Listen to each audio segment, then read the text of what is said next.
This is the U.S. intelligence agency, mind control.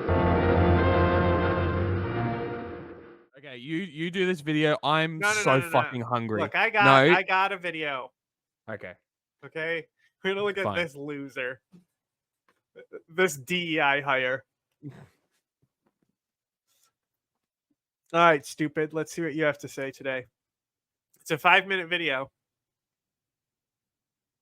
Why did the United States go to war against Iraq in 2003? To kill Saddam Hussein. Next question, please. The decision was controversial at the time and remains so today, but the reason was clear. Saddam Hussein, the brutal dictator of Iraq for 35 years, was the central threat to peace in the Middle East. With that threat removed, the Bush administration believed the establishment of a functioning democracy in Iraq would encourage... Okay. Now, they even helped out by making the map different colors here. All right. Iraq is in the center, right? So even though America was fooled into going to Iraq, and that's exactly what like al-Qaeda wanted. They wanted that or Jordan or Syria. They actually ideally wanted to even they wanted to do an entire belt through here. But Iraq was the perfect grounds for shit to go off anyway. Because it's centralized, America believed that also holding that central region would disrupt al-Qaeda, who obviously are going through Iran to communicate with Taliban in Afghanistan. And, you would think, well, why wouldn't they just go after Iran? And I would say, yeah, that's a good point. Like, what is with that? That's very weird. Like, why not Iran? And I think at the end of the day, what it really comes down to is that it could be one or the other. And they knew that if they collapsed Saddam, Iranian influence would grow in the region majorly. Iran has always been like the old school villain, the sub boss underneath the Soviet Union. I mean, they've not always, since the 70s, since the 80s, really. But so the other way is that if they pushed out Iran, Saddam's power would expand into Iran. The region that the Sunni region and Arab region of Iran that Saddam could take would basically be the size of the territory he was trying to take in Kuwait, right? And so Saddam has shown that he's a direct expansionist, and therefore they must have determined that if somebody's power was going to expand, it was better the IRGCs than Saddam. And I really think that's what it comes down to. But also, Saddam was already way more set up with the interstate propaganda because the war they already had to justify against him before, which was way more justified. The growth of democracy elsewhere in the Arab world as democracy spread. If anything, they probably even talked to Iran and they're like, hey, if we do this, you promise not to be like Saddam and do direct expansionism. You can do soft politics and stuff, and we'll bomb each other here and there, and we'll pretend it's an escalation, but you won't ever really care.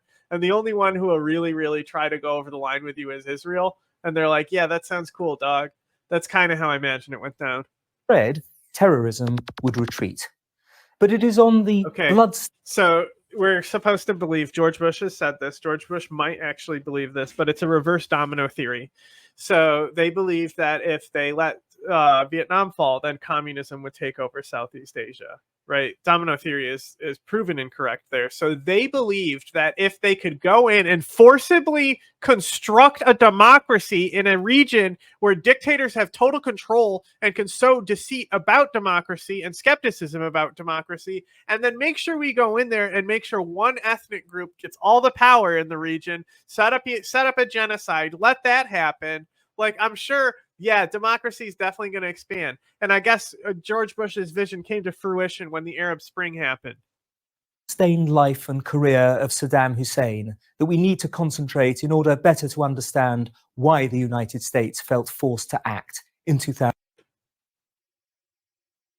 Yeah, I mean, just look at the withdrawal and the people falling to the fucking tarmac. Like you don't fucking fall to tarmac in a country that you want to be in.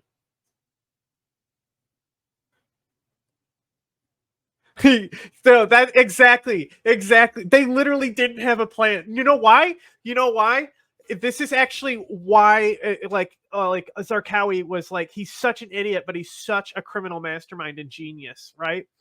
And so the reason is that when George Bush came out and did that mission accomplished speech, he's talking about turning the government over to the UN. The guy who came in to do the UN mission in Iraq, who's going to take over, so it would be a UN government, like Libya has right now. Libya's not fucking awful. It's not good, though, but it's in a better state than Iraq was after the US came in, right? But this guy was already like big in Brazil. Like he's a Brazilian guy who was way up in the diplomats. He was up for Secretary General of the UN. And instead of taking the Secretary General job, he was going to this Iraq mission. Like if there was one guy to build up Iraq, it was this guy. And Zarqawi did a fucking car bomb on the UN embassy, specifically targeting this guy, knowing that it would fuck up the whole like transition government afterwards. And it was like it's actually the second car bombing in Iraq. And the first one is the Jordanian embassy, which was like a calling card to show that like it is Zarqawi. And then the second one happens, and it completely shifts the momentum in the Iraq War totally into where it becomes this inevitable thing where the United States are not going to fucking be prepared. Dude, and actually, our on Patreon, we have a documentary. It should be up. No, it's like Jack has to post this Mondo one, which I think there is. Yes, it is in this one. You can see the car bombing, and I go over and talk about the car bombing and talk about, like, I pull up the wiki stuff on this video, and you can see how devastating the bomb was that they hit the UN headquarters with. And like, it was the first time like the UN had ever been a target for terrorism. Like nobody even thought that they would attack the UN like that. Like that's just like how we didn't think that people would fly planes into buildings. Like that's why these people were fucking so good at like the potential and the mastery behind al-qeada is so underrated, because there's like an underlying racism and like how they have like no technology and stuff like that, even though they were like running circles around us with fucking information. Literally walked us into fucking Iraq like fucking puppets. It's fucking nuts. America can never fucking like acknowledge this shit. It's never gonna happen. 2003. We begin with the Iran-Iraq War, which Saddam started in 1980 and which lasted until 1988. 1 million people died in the course of the decade-long struggle. Yep. And during that war, weapons of mass destruction, or WMD, especially poison gas, were used on a regular basis by both sides. How'd they get them? Who gave them those weapons, Prager? Once his war with Iran ended, instead of building up his shattered nation... Hang on. Whoa. Who gave him the weapons? Was it Germany? Who gave him the weapons, guys? Was it France? I mean, these were all countries that did do it. Was it basically all of NATO? Well, and that's the thing, is like their whole like mission in Afghanistan, when they're like, look, smuggled through Jordan. Look, we were here to kill al-Qaeda. We did it. See you later. Go fuck yourself. Like the Afghanistan withdrawal is just it's like, I don't know. It's like I almost like want to laugh at it the same way I laugh at 9/11 and like how stupid the events are, but like it's still so fucking heavy to think about, because the implications behind the Afghan withdrawals are like so much more infinite human suffering than 9/11. Like the shockwaves of 9/11 certainly caused a lot of human suffering, but like to put the Taliban in is wild. It's wild as fuck. They could have had like, you know, like there's a little autonomous country that's run under Sharia in the Philippines, I think, or maybe Indonesia. It's like a northern island and it's run under Sharia. Nobody talks about it. They like that's what the Taliban could have easily had if they actually knew how to negotiate. It's embarrassing.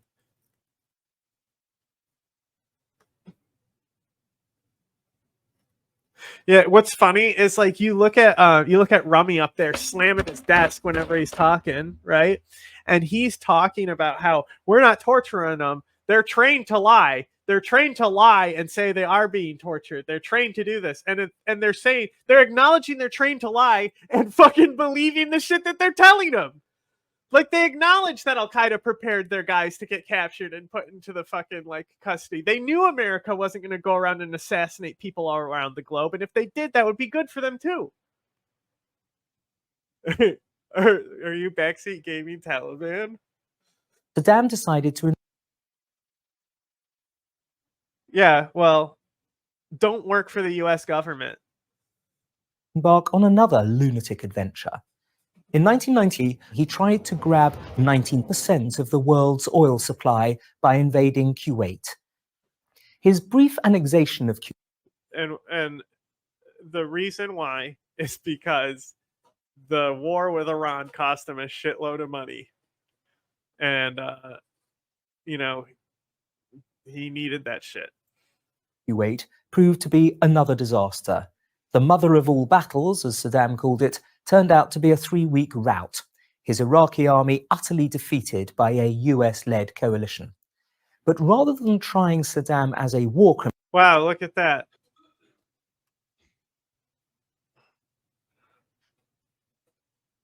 Qatar was in it.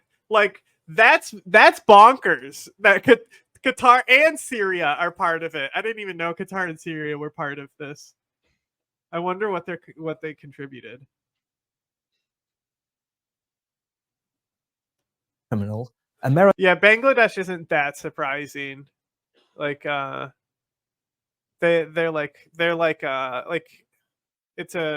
far enough away from the Middle East that they can be used as like a Muslim token a lot. So they'll sign on to a lot of stuff. It helps them with their diplomacy. That withdrawal, yeah, that's another the thing is that but they needed to do the withdrawal early when they did just because of how our elections work. Like it would have been disastrous to do midterms after an Afghan withdrawal. They had to give a year of buffer. You know, how many people died because they just needed to get an election because they can't allow Trump in? Yeah, but I mean, Pakistan's a major non-NATO ally of the United States. Pakistan will sign on to basically anything we tell them to. America and the West allowed him to stay in power. This appeasement eventually led Saddam, once again, to draw entirely the wrong conclusion. Why did they allow it, though?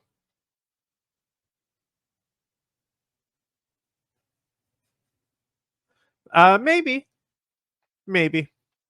Could be. Oh, that is true. That is true. They literally hate each other.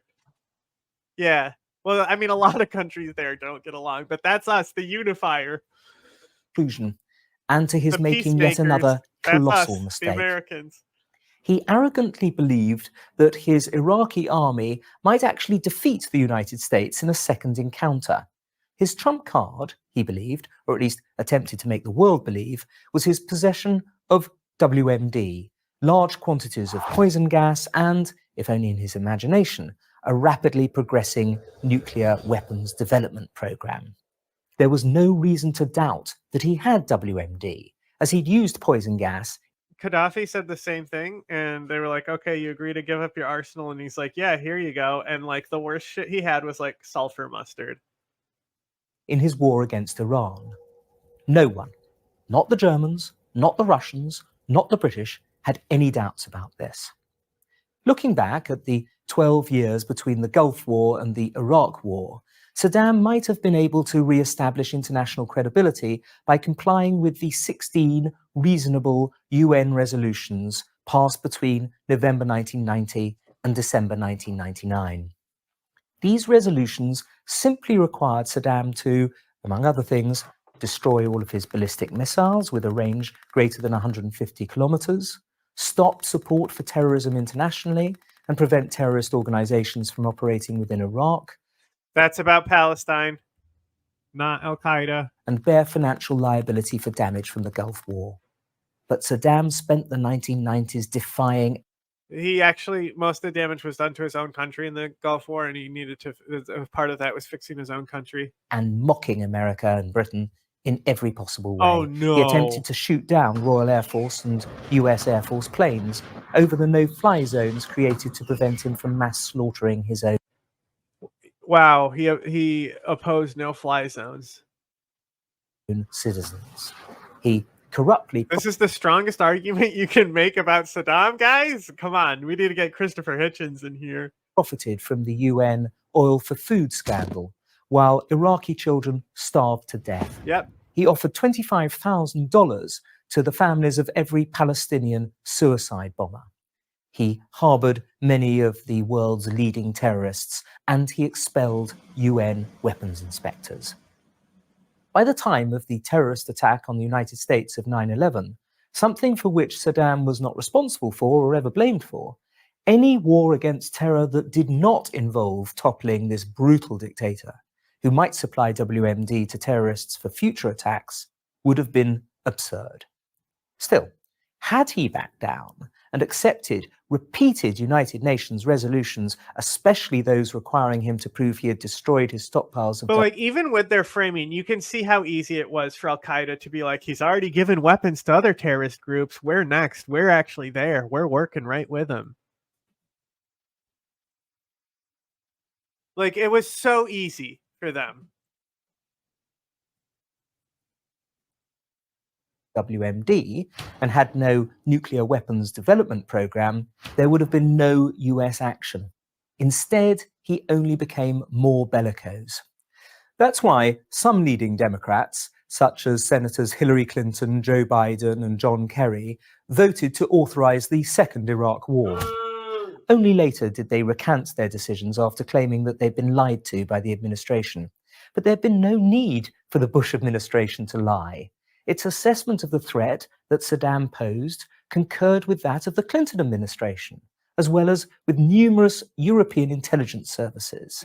And the road to a democratic... Wait, what? Wait, what?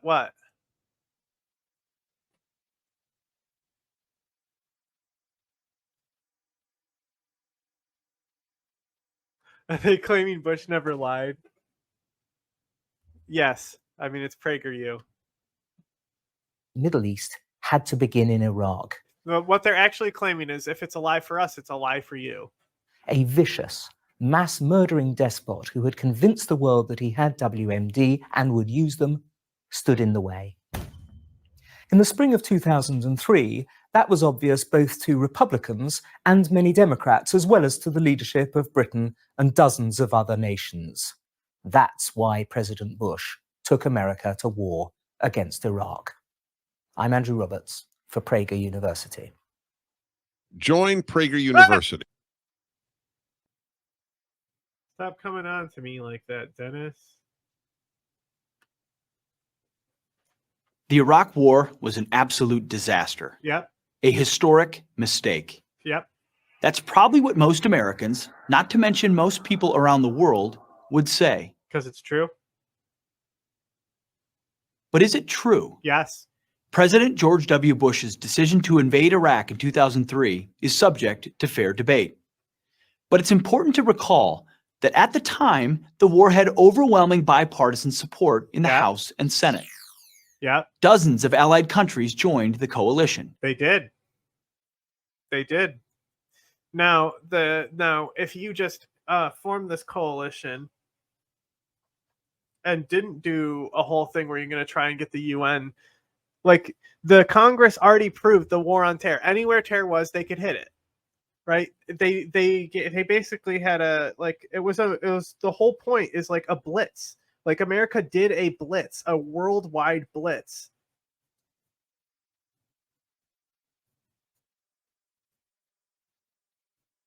Like, why wouldn't they sign on? Like, nobody fucking liked Saddam. Like, of course they would sign on. That support, however, quickly faded as casualties mounted and the war started to bog down. Criticism then turned to blame when the weapons of mass destruction that were expected to be found were not.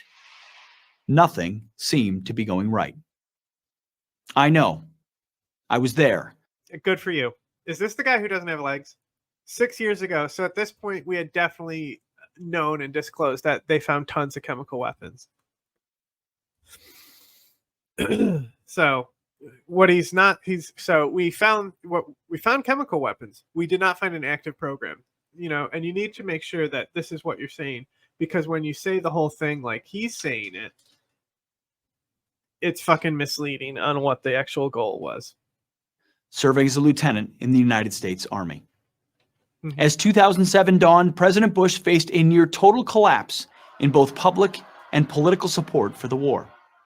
He had to make an impossibly difficult decision: accept strategic defeat and leave Iraq in chaos, or send even more troops into battle. He chose the latter. Okay. This was not George Bush. Okay.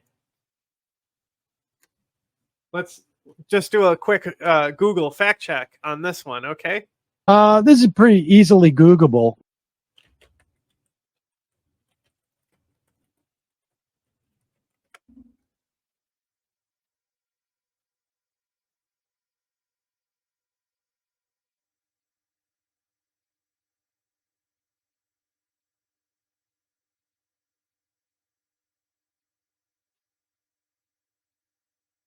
Wow. Well, check this out.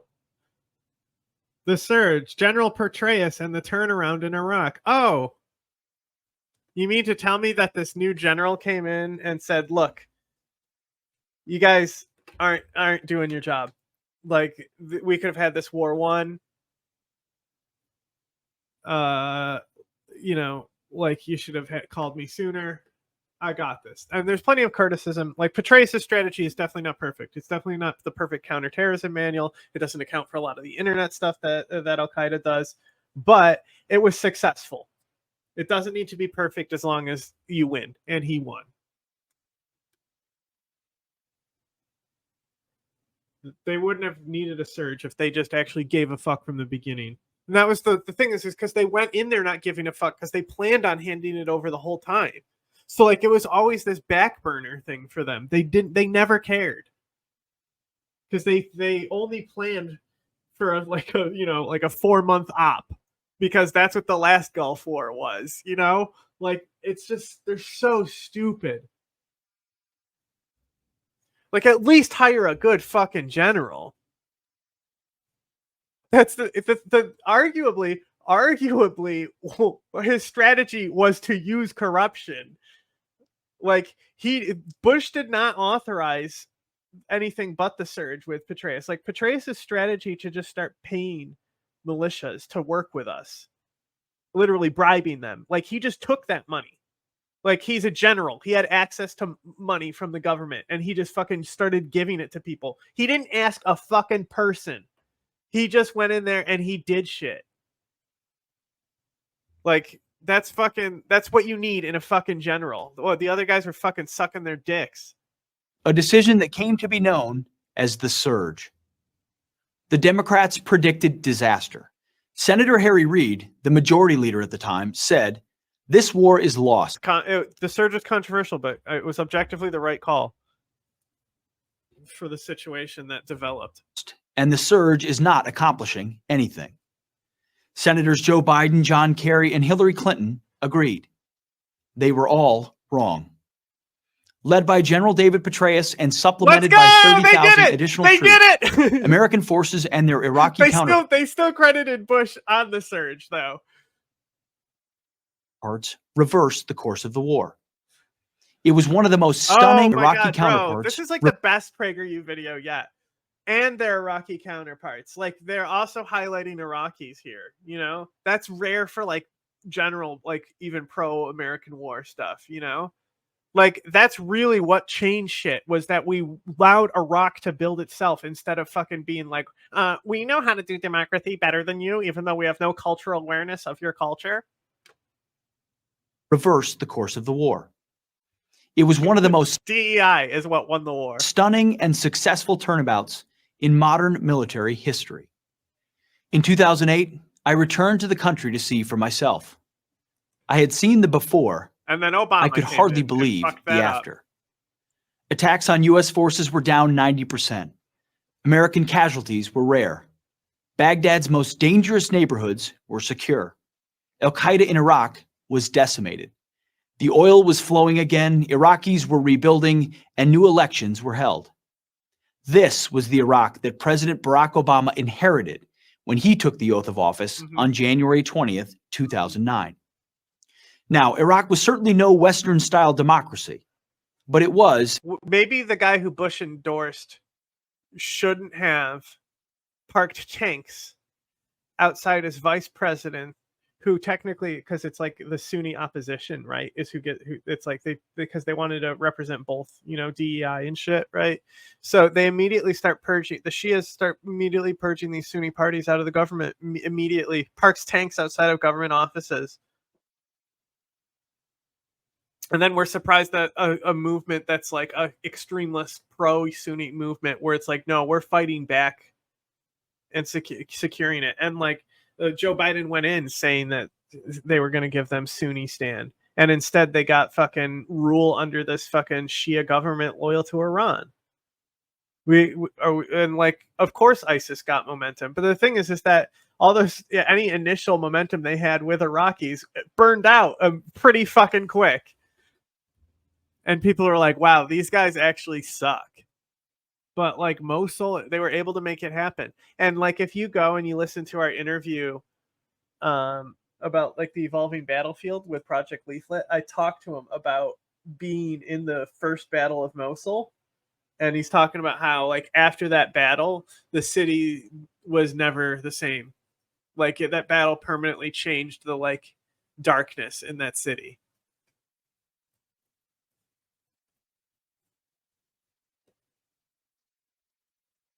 I mean, look at the fucking, there's the, like, half of them end up being fucking QAnoners after they retire. It's ridiculous. As General Petraeus dubbed it, a functioning Iraqracy. So, okay, we should throw a shoe at Petraeus for saying that. So much so that in a February 2009 speech to Marines at Camp Lejeune, President Obama said, "The relative peace and strong participation in January's provincial elections sent a powerful message to the world about how far Iraqis have come."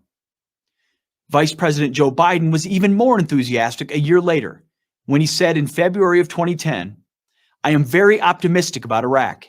I think it's going to be one of the greatest achievements of this administration." To put it mildly, it wasn't. So, what went wrong? It started when the Obama administration got into a dispute with the Iraqi government over something called a Status of Forces Agreement. The Iraqis said they wanted to be able to prosecute American soldiers who broke Iraqi law. Appropriately, the Obama administration said, no, we will prosecute our own lawbreakers. Yeah, what? They really? We really think that this is what, yeah, guys, it's this. An obvious thing that Iraq knew America would never agree to started it. Come on. Fucking morons. But instead of continuing to work towards an agreement, the president, against the advice of his own generals, ended negotiations. President Obama had said during his campaign that he would bring all the troops home. And the status of forces dispute gave him the perfect excuse to do just that. On December 18th, 2011, the last U.S. soldiers crossed the border into Kuwait. The United States military was out of Iraq. The Iraq War was over for America, but it was about to begin again for Iraqis. Islamist terror, which U.S. soldiers had successfully crushed, returned with a new vengeance, most prominently in the form of ISIS. And the fragile peace between Sunnis and Shia fell apart. With America nowhere to be seen, Hey, what? How was that peace under the Bush admin? Iraq's neighbor to the east and America's mortal enemy, Iran, I got dusted by Biden's convoy. What does that mean? filled the political They gave you keyboard cleaner. vacuum, while Hey, ISIS you're correct. brutally exploited the Except this happened under the Bush admin. Under the Bush admin. Like, what are we doing here? When do the shabby militias form? I think it's post ISIS. You're a shabby militia. You're a fucking shabby militia. Don't fucking call me a fucking shabby militia. They suck. Okay. 2014. That's post ISIS. Anyway, Dicks. it's not like they weren't fucking groups in there before they were formed. security vacuum. Little Ted. Initially dismissed by President Obama as Also, the prime minister is still like the guy who's making the calls in Iraq. Like they're talking about the fucking worthless president. JV team, ISIS took control of a large part of the country. Its black flag soon flew over Mosul, Fallujah, Ramadi, and many other cities that American troops had secured at great cost. The war that George They really are a narco-fascist. Barack Obama Black flag and all. lost. The painful lesson is this: Don't pull out. Yeah, never pull out. resolve works Commit. and retreat doesn't. When America commits to military victory, as it did during the surge, it can defeat. Okay, hang on. When was this made? 6 years ago. ISIS was, I guess, yeah. I mean, ISIS was still active. I guess 6 years ago. A time dilation really fucks with me, you know, because because when I was sick, like those years like don't feel like they exist. But like, we destroyed ISIS. Like it wasn't even close. The issue is more of the time it took for Obama to get re-involved. You know, and like here's something, you know, at least Biden turned the plane around and landed back on the tarmac in Afghanistan because of how bad it got, how quickly it got, you know, just to get those extra few people out, you know. Maybe turn the plane around when the fucking prime minister is purging. Hey, that president, right? That they're talking about. Which right? one? Barack Obama. No, the one in Iraq. Let's see. Let's just look that guy up real quick. I have to figure out what his name is because I forgot it off the top of my head. I can also go. I can just click back where they're showing him. Blah, blah, blah, blah, blah. Name is Iraqi dude. Here he is. Jamal Talabani. Talabani. Yeah, it's a.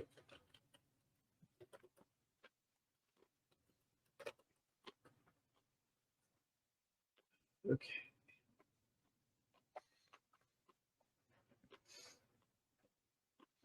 So that's what I thought. So judging by his last name, I assumed he was Kurdish, and he is. Talabani. Yep. So Talabani is he's a PUK guy. Okay. Interesting.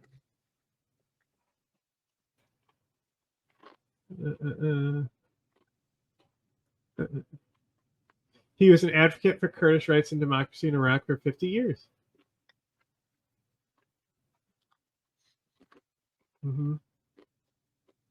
He established the Kurdish Democratic Party of Syria. I don't know. So America was always gay, friend. He was both. He did both KDP and PUK. Okay.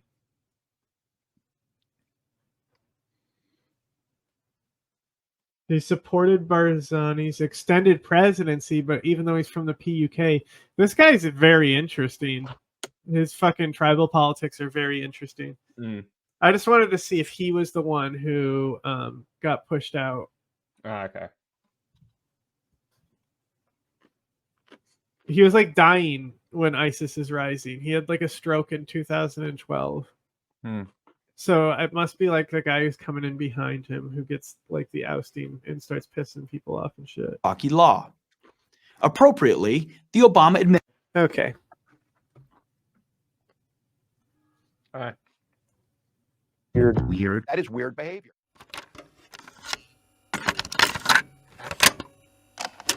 Are you aware of a CIA psychological profile about you, sir? Would you be interested in hearing what the CIA had to say?